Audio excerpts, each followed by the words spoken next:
भगवान का घर।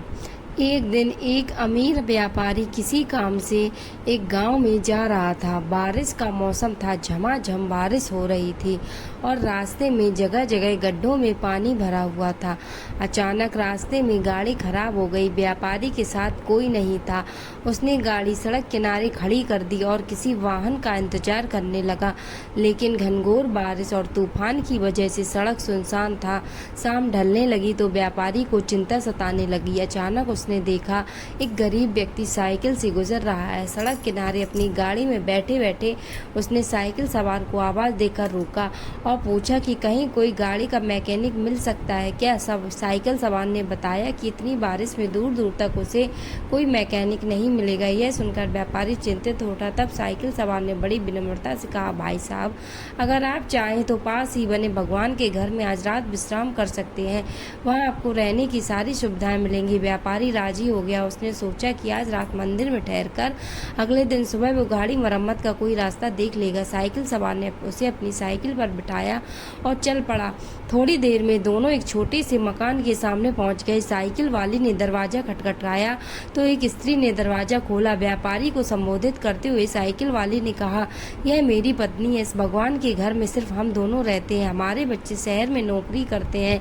आइए अंदर पधारिए और आराम से बैठ जाइए। थोड़ी ही देर में साइकिल वाले की पत्नी गर्मा गर्म चाय नाश्ता ले आई। रात का खाना भी पकने लगा। व्यापारी को सब कुछ बहुत अच्छा लग रहा था। लेकिन उसे एक बात समझ में नहीं आ रही थी कि साइकिल वाले ने अपने घर को भगवान का घर क्यों कहा।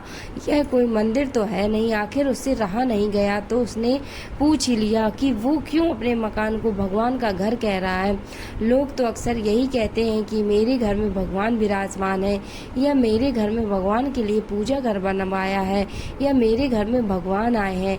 यह सुनकर साइकिल वाले व्यक्ति ने कहा, हाँ, आपने ठीक कहा। अक्सर लोग यही कहते हैं कि घर हमारा है और भगवान हमारे घर में विराजमान है, लेकिन हम ऐसा नहीं कहते, क्योंकि अगर हम अपना घर कहेंगे तो उसमें हम अपनी इच्छा अनुसार कुछ भी उल्टा पुल्टा कर सकते हैं। लेकिन अगर हमने भगवान का घर कहा तो हम वहाँ कोई गलत अनाचार वाले काम नहीं कर सकते और हमेशा उन्हीं सद विचारों में रहते हैं जैसे हम सब मंदिर में के अंदर होते हैं। और मज़े की बात यह है कि जैसा कि लोग बोलते हैं कि मृत्यु के बाद हमें भगवान के घर ही जाना है, तो उस हिसाब से देखा जाए तो हम जीते जी ही भगवान के घर रहने का सुख प्राप्त कर रहे हैं। उस गरीब व्यक्ति के इतने सुंदर विचार से व्यापारी बहुत प्रेरित हुआ और उसने भी अपने घर को भगवान का घर कहने का मन बना लिया। तो दोस्तों, कैसा लगा वीडियो हमें कमेंट्स में बताएं और ऐसी ही वीडियोस के लिए इस चैनल को